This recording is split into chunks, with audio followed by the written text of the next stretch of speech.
Hello, my name is Matt Moroney, co-founder and COO of Raise Green. With Raise Green, we allow anyone to invest in climate solutions, creating an alternative to investing in corporate debt or public stocks like Exxon or Apple. This is our third webinar in a series. We started with an overview of our business, then gave a detailed webinar about creating your own project to become a Raise Green originator. And now we are giving you an overview of how to invest in these projects on our marketplace. The past two webinars, as well as this one, are recorded and accessible on our YouTube channel, Raise Green. Check it out, become a subscriber. Raise Green sells securities, and accordingly, we have to provide all of these disclosures because we are regulated by the Securities and Exchange Commission as a funding portal. Reading them all would take more than the time we have today for the webinar, but long story short, investing has risks. Do not invest anything you cannot afford to lose. We offer an extensive education section on raisegreen.com under How Investing Works. So educate yourself and ask questions at the end or via email. Summed up, we are not selling lollipops here. This is a complicated process that we have made as simple as possible for you, the investor, to do something about climate change and air pollution. In 2015, the Paris Agreement was adopted by 197 countries to reduce emissions for a safer future. In 2020, we are not on track to address the agreement's goals. We need to spend approximately $1 trillion per year in renewable energy to reach the Paris Agreement targets, but there's a gap of about $400 billion, and every year the gap is growing larger. We need everyone to be involved in investing in these solutions. Unfortunately, community scale projects don't often get funded because they don't fit the risk return profiles of private equity firms or big financial institutions. Frankly, it's just too much effort for them to put a community solar project on a community center when they could put it on Walmart instead. And at the same time, investors are demanding impact. They just can't figure out ways to do that. And so instead, they're all publishing papers and new methodologies to explain how their current investment funds are green. Instead, these funds and investors are publishing papers and new methodologies to explain how their current investments are green.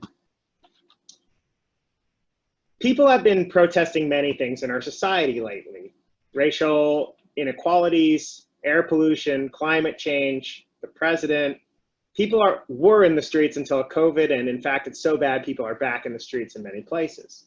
The question is, what do you do at the end of the march? Do you write your congressman, or hopefully your congresswoman, and ask them to write a Green New Deal? Good luck in getting that passed in Congress today. Do you write to the board of directors at a Fortune 500 company and ask them to stop polluting? Yeah, right, that's just the way things are. So instead, we want you to Raise Green. Raise Green is where visionary project creators can offer their projects for sale to investors that want to support them. Our role as a funding portal is to maintain the license to offer these investments. So we are required by law to scrutinize potential projects with due diligence and with our Raise model. So every project needs to be able to generate revenue, be ambitious, create impact that is both social and environmental. And currently we have over 60 originators in the project pipeline with the idea that anyone can be an originator, and this list is growing. But today's focus is on investors. We want investors to have options. Instead of investing in companies, they can invest in the projects communities need, and they can know the exact impact of where their money is going. Ever since the Great Depression and the passage of the Securities Act in 1933, private equity investments were largely limited to accredited investors, people making over $200,000 per year or a net worth of over $1 million.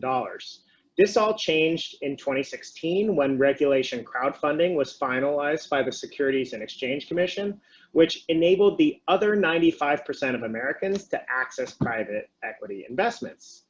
We use these new regulations to allow non-accredited folks to invest in climate finance, making Raise Green a category-defining business.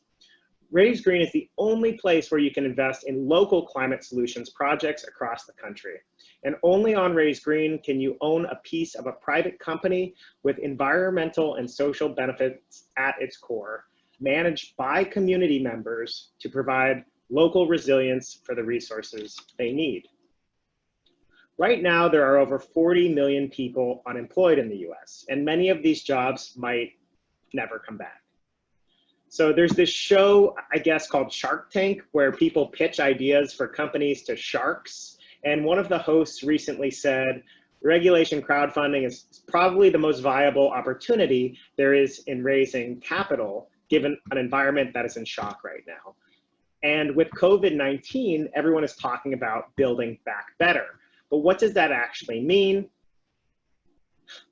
It's time to consider a new type of investment that is designed by communities, for communities, that actually need your investments to begin the long road of economic recovery, and more importantly, the transition to a zero carbon and equitable society. Solar projects are our initial focus, similar to how Amazon started with books back in the 1990s, because Jeff Bezos realized if you could sell a book online, store it in a warehouse, and ship it anywhere, you could do it for any product. It's just making that conceptual leap in the consumer's mind.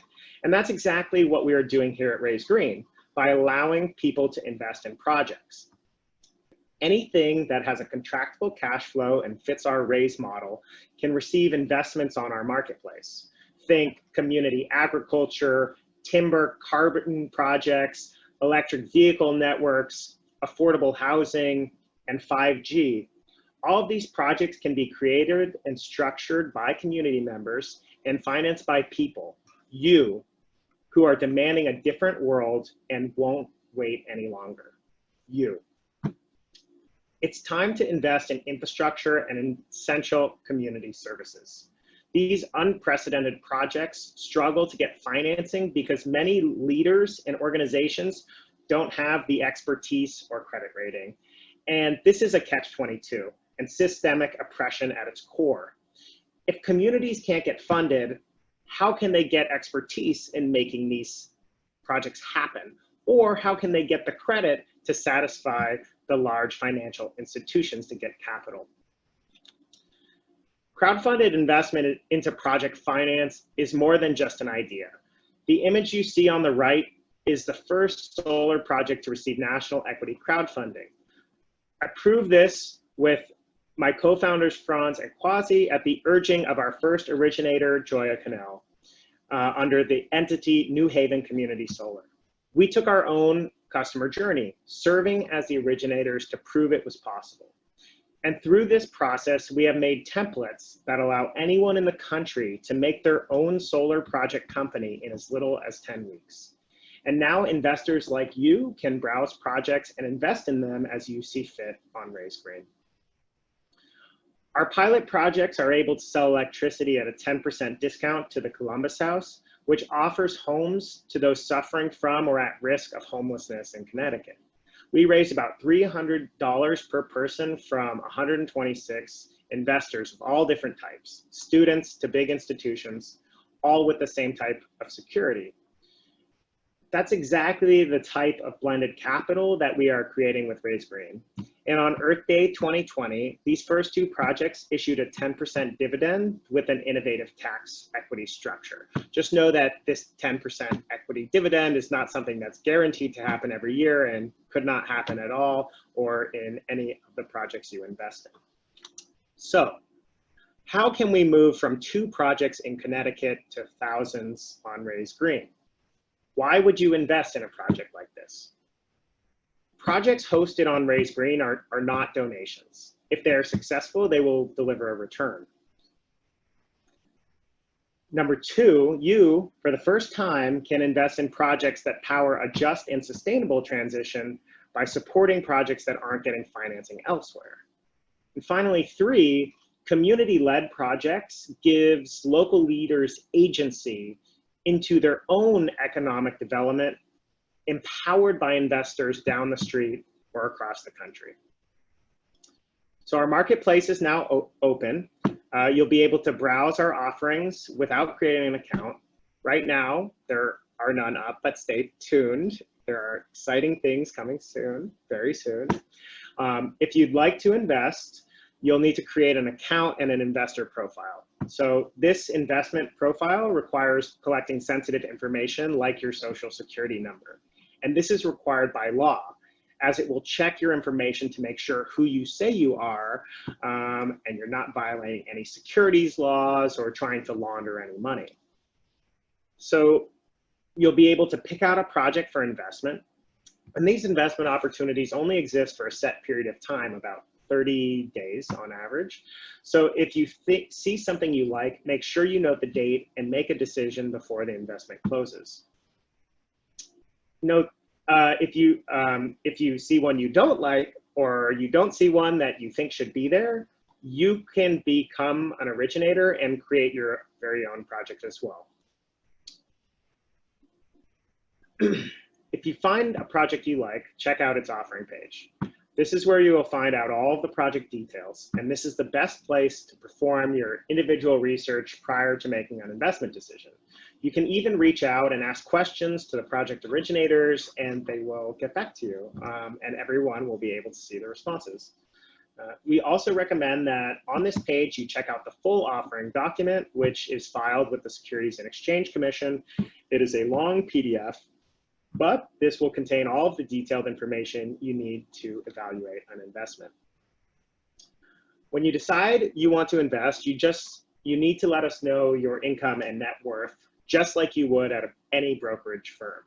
This is to make sure you are compliant with the federal risk tolerance standards established by the Securities and Exchange Commission, basically how much the government says you can invest.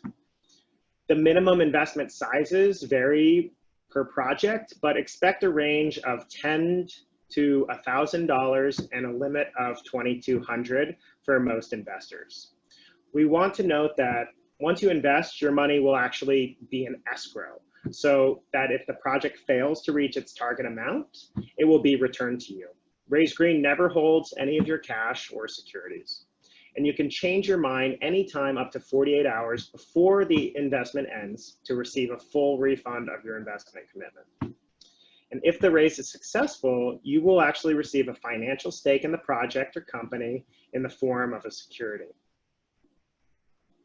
We are in the process now of creating features that will allow you to monitor your impact over time. And for now, you can rely on updates from originators with impact metrics, important milestones, and status updates. In closing, I want to ask you, are you putting your money where your mouth is? The only way we can create a new economy is by investing one.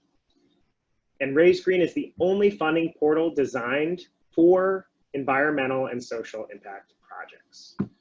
We hope you consider investing in a project on Raise Green so that together we can drive forward a new method of financing projects that wouldn't be built otherwise.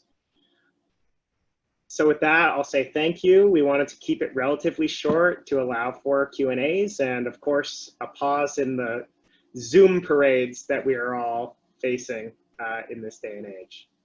Thank you. Feel free to drop any questions in Q&A or in the chat box. I'm just taking a look at them now.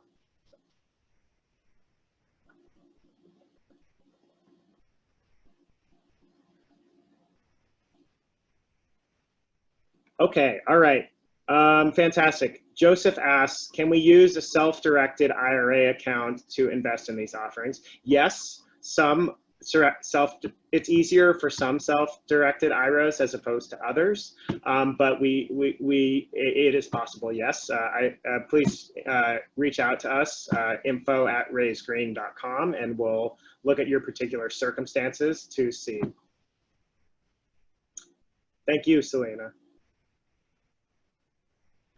We had some questions that some folks emailed before the webinar, so let me just jump to those now. Lynn Lynn asked, let's see.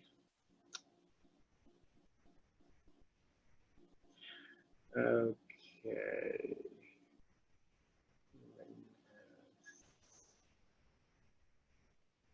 Okay, so Lynn asked, how do investors sell their shares?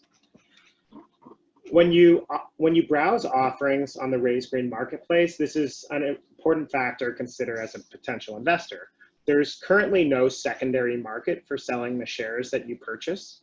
When you buy equity into a project, you are committing to being an investor in the project for the duration of its lifetime.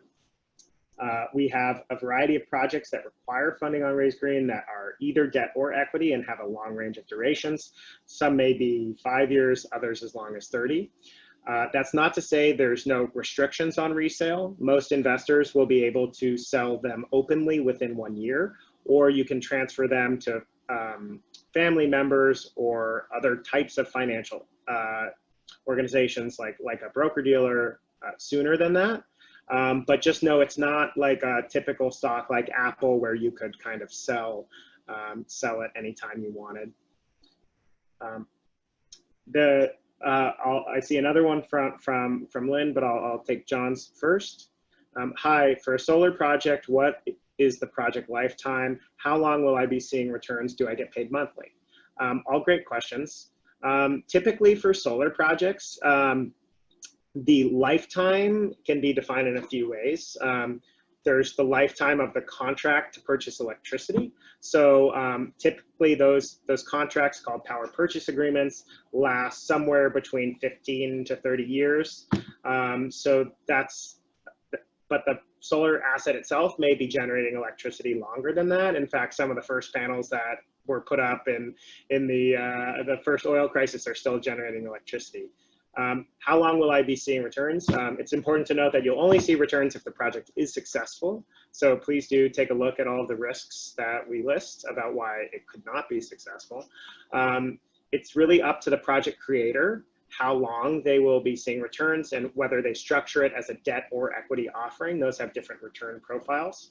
And then do you get paid monthly? Similarly, that really depends on how the originator structures their project and offers it up for sale. Those are exactly the types of details that would be described on the offering page. Most folks that we've talked to are kind of interested in annual payments, although some have expressed interest in providing quarterly payments to their investors. And there's a lot of promising new technologies that will allow transactions to be much simpler and faster that may make it possible to do monthly or even daily payments.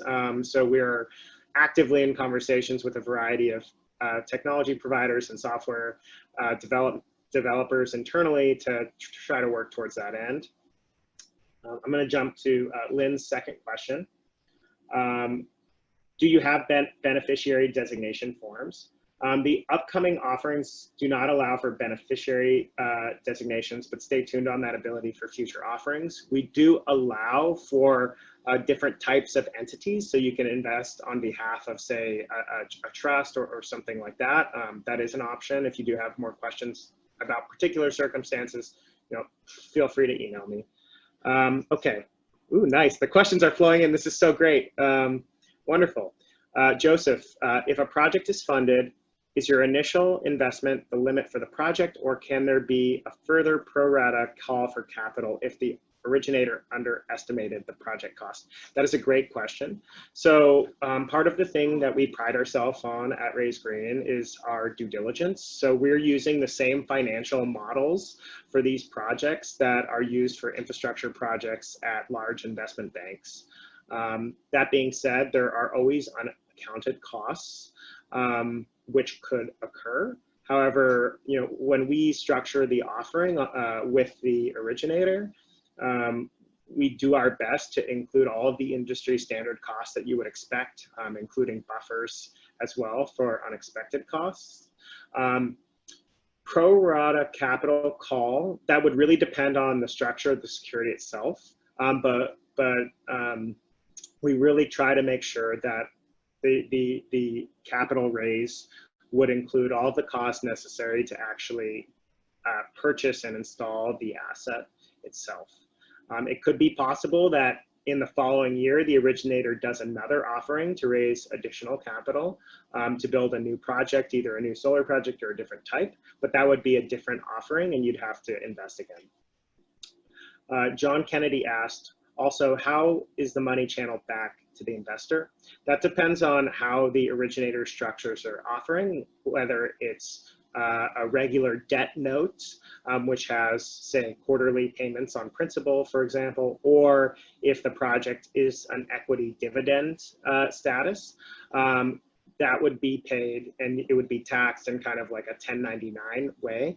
That information, as well as other information like that, is available on raisegreen.com under How Investing Works, and we encourage everyone to look there. Selena Barden asks, regarding the origination of startups, do you have an off-taker template? That's the first question. So yes, we have an off-taker template for solar electricity. You could imagine that the off-taker is the person that purchases the solar electricity and drives the revenues of the project, which then get returned to the investors. But you could imagine an off-taker for a community agriculture project could be 100 people who promise to buy CSA boxes later that year, or the off-taker could be, say, an organization that is willing to rent the space for a certain amount of time, and then that drives the revenue. We have off-taker templates for solar PPAs, and we are working on other types right now, and we're happy for pioneering originators to work together and help define some of these templates. Just know that ultimately, Raise Green does not create, manage, or control any of the projects that are offered on Raise Green. We are statutorily prohibited from that. However, we can work to help structure the offering, and we really want to drive climate finance forward in an inclusive way. And so we have a very talented staff that I'm lucky to work with every day to help consider how to structure these kind of innovative projects. How many caveats and escape clauses will be approved if the project is still in concept stage? Would Raise Green consider funding the startup costs of a nonprofit that meets certain metrics? So all of the projects offered on Raise Green are for-profit companies because nonprofits cannot sell securities into themselves. However, there are certain structures that we've kind of learned about through some of the originators that we're working with, where nonprofits can actually create for-profit subsidiaries to structure these types of offerings. And that's something we'd be happy to work with you and see if that's something that might make sense. What states do you have or plan to have projects in, and do investors need to be located in specific states? Great question. Previously, this is largely what's called crowdfunding. Before 2016, it was a patchwork of regulations across the United States. For example, you could do it in California, you could do it in Michigan, but if you weren't in California or Michigan, you couldn't invest in those projects. We have a national license to do this, so we're working with over 60 people right now creating projects in many states. Just listing them off the top of my head is Massachusetts, Connecticut, New York, Washington, Oregon, California, Michigan, Alabama, and I know there's many I missed. I'm on the tech side, so I can't really speak to the current state of the originator pipeline right now, but investors can be in any state, which is really cool because you can think in a rural community, it's really difficult to get in front of a venture capitalist or a private equity fund, but because this is all online and done in a way that is the SEC has created a pathway to make these offerings compliant with the regulations. Groups that never had access to capital can put these offerings out there, and people, say on the coasts, could invest in them. So it's a way to really kind of funnel money across and to places that typically wouldn't have access. So in short, we are looking at many states. We have projects, that are bubbling up in many states. Every day there's new projects, which is really inspiring and I think speaks highly to the need. And investors do not have to be located in specific states. they can be located in any state. And in fact, we can even have international investors and investors from other territories. It gets a little more complicated, but we can make that work. Okay, would Raise Green be able to find a blended finance solution to help a nonprofit get started to hit key metrics? Yes, we would. Please do reach out, and we'll have a call with our Originator team to discuss. Okay, let's see. Anonymous attendee. How does the contracted cash flow generated by the Green Project get divided between investors, Raise Green, and the project Originator?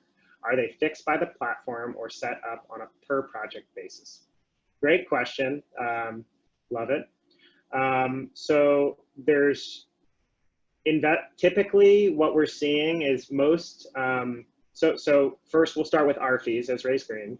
We take 5% of the capital raised in exchange for structuring the offering and maintaining the software that enables it to happen. We also may take a small equity stake in the project, which we're entitled to by the regulations. And we really like to do that because then we're part of the investors as well. The investors typically, a lot of what we're seeing, I guess the short answer is it varies per project. Whether it's debt or equity, if it's solar or energy efficiency versus affordable housing or agriculture, these will vary a little bit.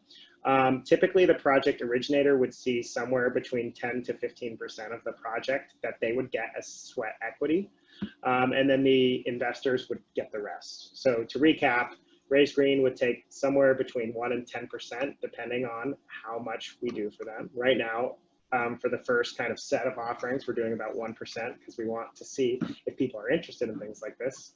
The originator gets roughly 10% of the company, and then the remainder is sold to the crowd of investors who commit on Raise Green. And Jackie Logan wanted me to mention that as long as the company is a US company, it can issue securities. US also includes territories. So we're talking to some really interesting energy cooperatives in Puerto Rico about setting up projects as well. So I had budgeted a half an hour for this. I'm happy to stick around and answer a few more questions. Also, I understand that it is nice to grab some non-webinar time while you can. So I think I'll formally close the webinar now, and but I'll stick around and answer any other questions that people may have. So thank you all for attending, and please do stay tuned for some exciting announcements from Raise Green.